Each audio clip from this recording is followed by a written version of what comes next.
Hey everyone, welcome to this video tutorial. We are focusing on how to write paragraphs that hit the top band and results in you getting that A grade.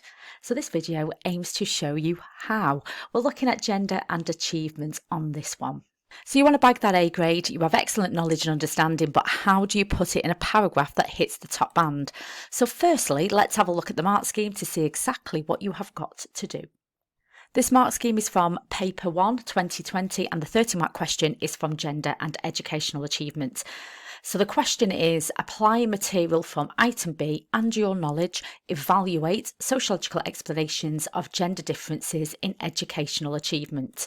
So looking at the top band and what we've got to be doing is that the first one is referring to your AO1 and your answers will have sound, conceptually detailed knowledge of a range of relevant sociological explanations. It's sophisticated understanding of the question and of the presenting material shown, so understanding the item.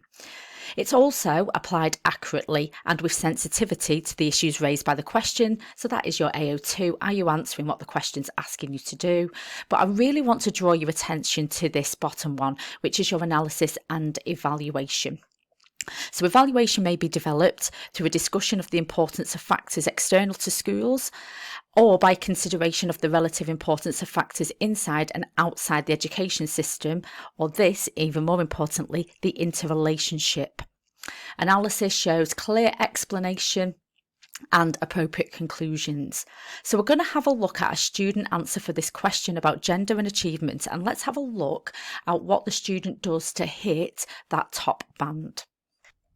So this student starts off the paragraph with a reference to the item, and it's about an external factor leading to achievement differences in boys and girls.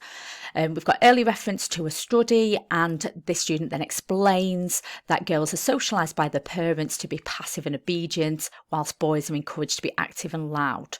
We've got a keyword here with bedroom culture, which then leads to a development of language and debating or English skills.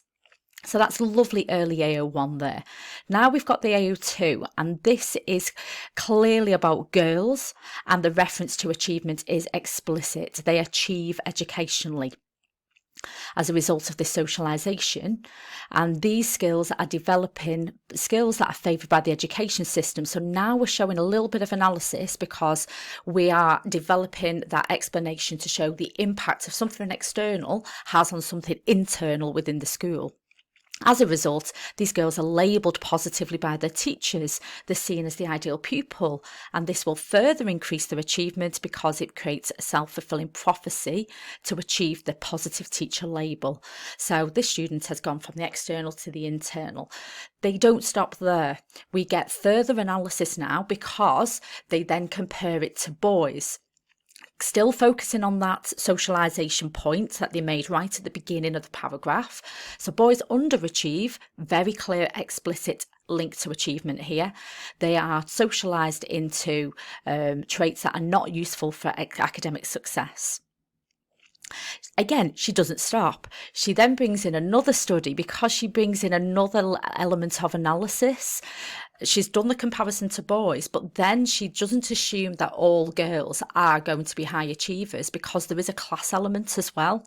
So Archer found that some working class girls were not socialised to be passive, quiet and successful. They competed for boyfriends. They had a hyper heterosexual identity, focused on appearance and not educational achievement. An application of theory is mentioned, so we've got Marxists would argue that we do need to look at the impact of class on girls and achievement, and they develop that a little bit further by suggesting that there is a class element about boys and achievement as well. Now this student does reference this further on in a later paragraph where they compare middle class boys to working class boys as well. Okay, so ending with a little bit of evaluation at the end. Okay, so I've just annotated it at the side so you can see how the students have structured it. So the AO1 is your knowledge, that first explanation or external explanation. AO2 is your application to achievement, application to boys, application to girls.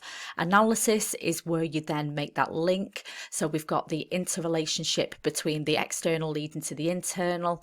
We've got analysis here where it's comparing to boys. Analysis again, comparing classes as well, middle class compared to working class, boys and girls, and then ending with evaluation.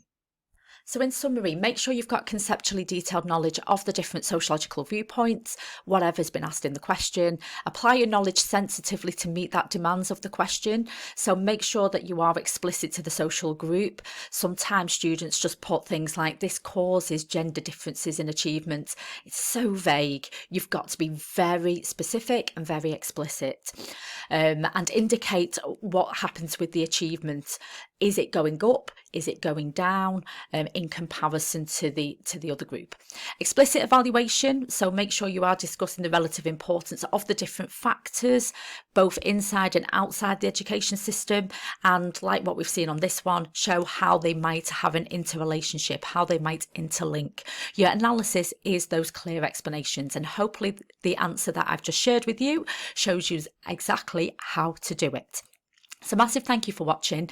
This has showed you how to write a top band paragraph and hopefully bag yourself an A grade. Any questions, leave them in the comments. I'm going to have some more of these videos where I go through different paragraphs for different questions. Okay, thank you. See you soon. Bye bye.